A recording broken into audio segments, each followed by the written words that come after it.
이재명 대통령과 다카이치 사나의 일본 총리가 일본 나라현에서 만나 정상회담을 가졌습니다. 공동 언론 발표에서 이재명 대통령은 양국 협력을 포괄적 협력으로 확대해 가겠다고 밝혔고, 한일 양국은 조세이 탄광 유해 신원 확인 등에도 협력하기로 했습니다. 관련한 내용 조진구 경남대 극동문제연구소 일본 연구센터장과 이야기 나눠보겠습니다. 어서 오십시오. 안녕하십니까. 네, 어서 오십시오. 이재명 대통령과 다카이치 사나의 일본 총리 지난해 에이펙 정상회의를 계기로 만난 이후에 3개월 만에 다시 만나게 됐고요.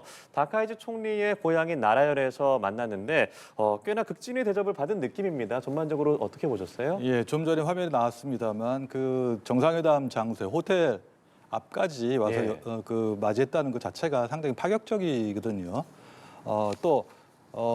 오늘 그 정상회담 하던 곳이 이제 나라현인데, 네. 나라는 그 다카이치 총리의 고향이기도 해요. 예. 일본의 총리가 외국의 정상을 자신의 고향에 초청을 해서 맞이하는 경우는 최근에는 2016년 12월에 아베 총리가 푸틴 대통령을 초청을 한 것 이외에는 없었어요. 네. 그렇기 때문에 상당히 이례적이라고 할 수도 있고, 또 어제 미리 또 나라에 들어가서 네. 이재명 대통령을 맞이할 준비를 했다는 점에서 보면은 상당히 반갑게 맞이할 준비를 하고 있었지 않을까 하는 생각이 듭니다. 그러니까 네, 시점에 네, 말씀하신 내용이 다카이치 총리가 나라현에 있는 호텔로 직접 와서 굉장히 그러니까요. 환하게 웃으면서 네네. 반겨줬잖아요. 네. 그런데 애초에는 호텔 영접으로 예정이 되어 있다가 격상된 거라고 하는데 의미 있는 대목으로 볼 수 있을까요? 그렇죠. 지금 뭐 얼굴에도 만면에 미소를 띠고 있거든요. 잘 아시다시피 최근에는 이제 중일 관계가 악화돼 있어요. 네. 또 미국 트럼프 대통령 한국과 일본 모든 동맹국에도 푸시를 많이 하고 있거든요. 겉으로는 좀 웃어도 좀 웃을 수 없는 상황인데 그런 상황 의미에서 본다면은 이재명 대통령이나 다카이치 총리나 모두 지금 현재 가장 뭐랄까요 좀 좋은 관계에 있는 게 한일 관계이기 때문에 서로 한일 관계를 좀 잘 해보자 하는 그런 게 저런 그 표정으로 나타나 있지 않을까 하는 생각이 들어요. 그러니까 궁금한 지점은 사실 이 정상회담이 이루어진 계기가 이재명 대통령이 새해 첫 외교 일정으로 중국을 방문한 것이 좀 주요했을지 어떻게 좀 보세요? 그럴 가능성도 있죠. 네. 근데 대통령의 의중은 그런 것 같아요. 지난 이제 1년 동안에 우리 계엄 사태도 있고 했기 때문에 외교가 좀 스톱된 상태였거든요. 뭐 청와대로 이전한 것도 이제 정상화됐다 이런 말씀하셨는데 네. 그동안에 외교가 멈춰 있었기 때문에 외교를 본격적으로 가동할 때가 됐다. 그럼 지난 6개월 동안에 이미 에이펙도 성공적으로 개최를 해왔고 또 한미, 한중 정상회담도 해왔기 때문에 이제는 좀 더 적극적으로 외교를 하자. 그런데 네. 지금 뭐 이재명 대통령 늘 말씀하시는 거지만 국제사회의 변화라는 게 엄청나요. 지금 전후 질서를 구축해왔던 미국이 그걸 스스로 깨고 있고 또 우리는 무역을 해서 먹고 사는 나라인데 자유무역이라든가 WTO 네. 이런 기구, 국제기구가 의미가 없어졌어요. 그렇기 때문에 이거를 대체할 수 있는 어떤 그 조직을 만든다든가 혹은 한국도 그런 그 파트너를 찾아야 되는데 한국과 일본 모두 상대국이 가장 중요한 협력의 파트너라고 생각하지 않았나 하는 생각이 듭니다. 예, 우리나라와 일본 어떻게 보면 국교 정상화가 된 지 지난해가 60년이었고 올해가 아마 환갑이 맞지 않을까 이재명 대통령이 좀 맞습니다. 언급을 했고요. 네. 오늘 뭐 회담에서 소인수회담 20분, 확대회담 68분, 총 88분간 회담이 진행이 됐고 공동 언론 발표가 있었습니다. 네네. 어떤 부분을 좀 주목하셨어요?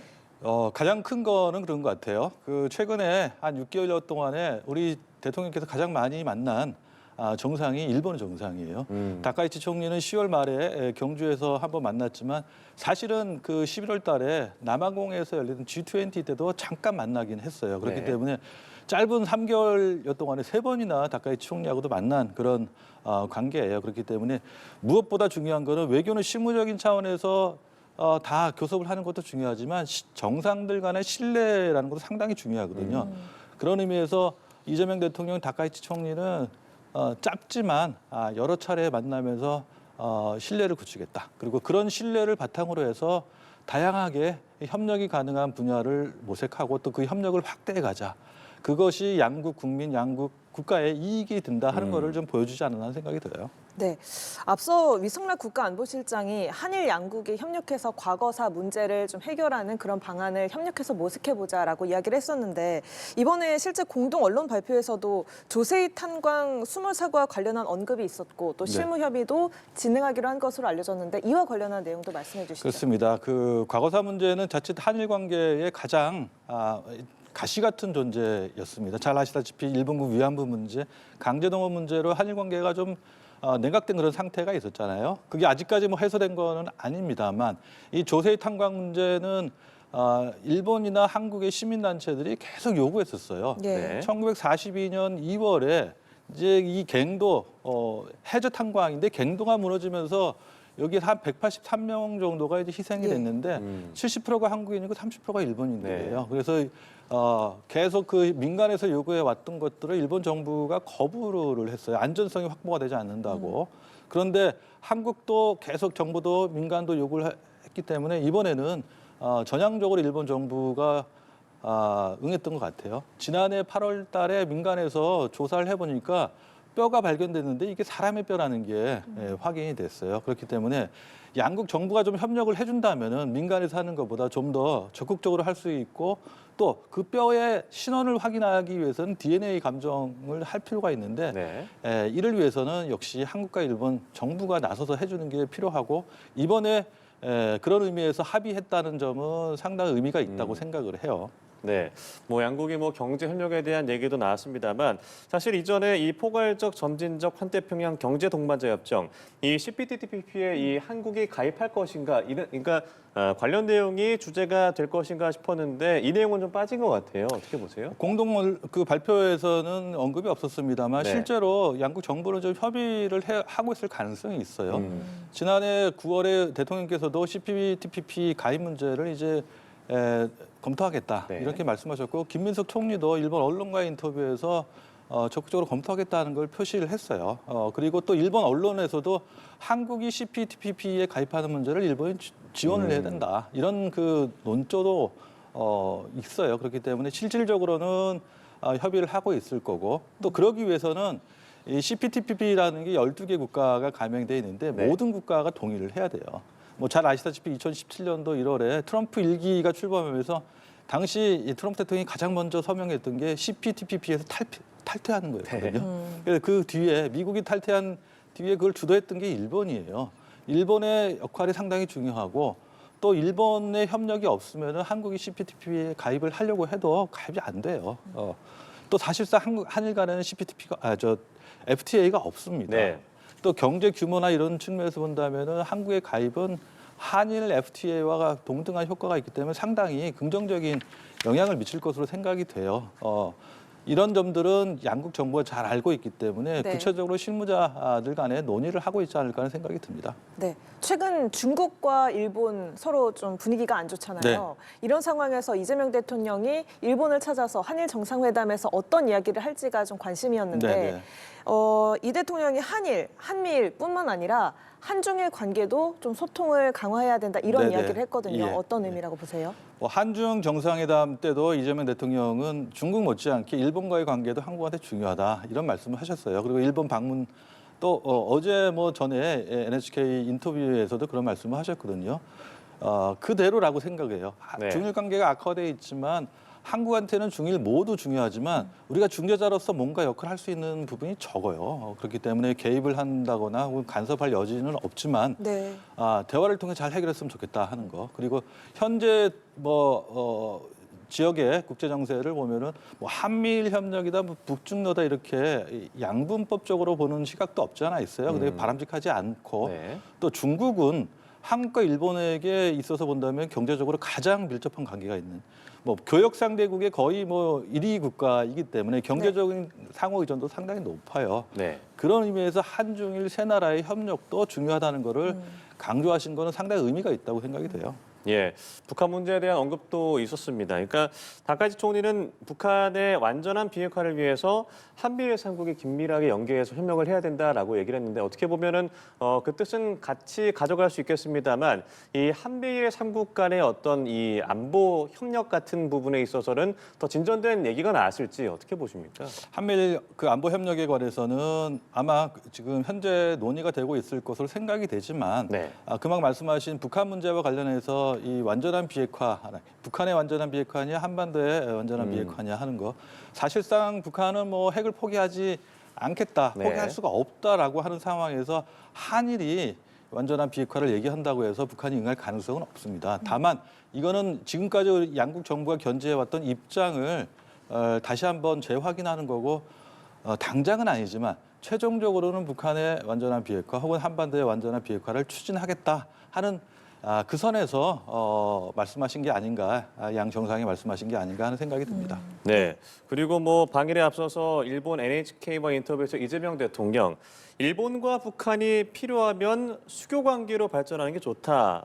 이런 상황을 조성해 달라는 어떤 주문 같은 게 있었던 것 같은데 이 부분은 어떻게 보십니까? 그렇죠. 최종적으로 본다면은 한반도의 평화, 안정 이런 문제를 고려할 때 북한과 미국, 북한과 일본의 국교 정상화를 통해서 상황을 안정시키는 것이 바람직한데 현재 상황에서 북일 관계에 커다란 진전이 있을 가능성은 없어요. 대통령께서 말씀하셨지만 납치 문제, 납북자 문제 일본으로서는 중요한데 그 문제를 해결하지 않으면 북일 관계 정상화라는 것은 있을 수가 없어요. 그런데 네. 이 납치 문제 하나만 가지고도 북일 간의 입장차가 현저하기 때문에 단기간에 거기 커다란 움직임이 발생할 가능성은 없지만 만약에 북한과 일본이 그런 움직임을 보인다면 적극적으로 중재하겠다, 지원하겠다, 협조 의사를 보였다는 의미에서는 의미가 크지만 의미가 네. 있지만 그렇다고 해서 우리가 이 북일 관계에 있어서도 또 적극적인 역할을 하기에는 조금 아직은 한계가 있다. 또 북한이 응하지 않으면은 안 되기 때문에 좀 더 북한의 움직임을 살펴볼 필요가 있다. 이렇게 생각합니다. 네, 예. 이번 한일 정상의 만남을 두고서 한일 간의 셔틀 외교가 복원됐다라는 평가가 많이 나오고 있잖아요. 네. 그런데 이러면 이번에 한번 만났으면 그렇다면 다음 만남은 좀 근시일 내에 또 이뤄질 거라고 보세요? 글쎄, 근시일 내라는 게 이제 어느 정도인지는 모르겠습니다만 10월 말에 만나시고 또 1월 초에 만났으니까 네. 1월 중순에 만났으니까 뭐 가급적 빠르면 좋겠죠. 근데 양국에 놓여진 그 국내적인 정치 상황이나 외교 일정도 있기 때문에 아마 빠른 시일 내에 다시 만나기는 쉽지가 않을 거예요. 또 현재 일본에서는 중연을 해산하는 그런 국내 정치적인 움직임이 있기 때문에 그 만약에 중연을 해산하고 총선이 실시되었을 때 총선 결과가 또 미칠 가능성도 없지 않아 있어요. 다만 누가 새로운 총리가 되든 혹은 다카이치 총리가 계속 하든지 간에 한일 관계가 중요하다는 점에 있어서는 어떠한 총리가 등장을 해도 바뀌지 않을 것 같아요. 그런 의미에서 앞으로 어떤 총리와를 상대로 한 셔틀 외교라 하더라도 이재명 대통령은 현재와 같은 그런 네. 모멘텀을 계속 유지하려고 하고 또 이재명 대통령께서 말씀하신 것처럼 한일 관계는 정말 중요하다. 일본은 중요한 전략적으로 협력해야 할 파트너라는 그런 인식에는 변화가 없을 것 같아요. 그러니까 일단 뭐 역대 정권에서 관계들을 보자면 그러니까 중국과 관계가 좋으면 일본과 안 좋고 일본과 좋으면 중국과 안 좋고 그러니까 미묘한 관계들이 계속해서 이어졌단 말이죠. 그렇죠. 그러니까 이재명 대통령이 뭐 트럼프 대통령과의 정상회담도 두 차례 갖고 또 이렇게 중국, 일본 연달아 만나고 있는데 이재명 대통령의 지금까지 어떤 실용 외교에 대해서는 좀 어떻게 평가하십니까? 저는 뭐 짧은 기간 동안에 상당한 효과가 있었다고 성과가 있었다고 생각이 돼요. 근데 네. 문제는 이제부터라고도 할 수 있어요. 어떤 의미에서 본다면은 아까 말씀드린 바와 같이 국제 정세가 크게 변화하고 있고 이 서방 진영에서 질서를 구축해 왔던 미국이 이게 트럼프 정권이 그 자체를 붕괴시키고 있는 상황에서 이 새로운 질서를 어떻게 모색할 것이냐 하는데 한국과 일본은 과거와 달리 이 국력이라는 게 상당히 신장이 됐어요. 그렇기 때문에 이 국제 질서를 우리에게 유리한 방향으로 혹은 한일 간의 협력을 통해서 새로운 질서를 모색한다 하는 그런 점에 있어서도 우리가 해야 할 역할이 많고 오늘 공동 언론 발표에서도 있었습니다만 한일 간의 연계 협력이 중요하다, 중요한 역할을 해야 한다는 거기에 나타나 있지 않을까 하는 네. 생각이 듭니다. 네, 알겠습니다. 오늘 이야기 여기까지 나누도록 하겠습니다. 지금까지 조진구 경남대 극동문제연구소 일본연구센터장과 함께했습니다. 고맙습니다. 고맙습니다. 감사합니다.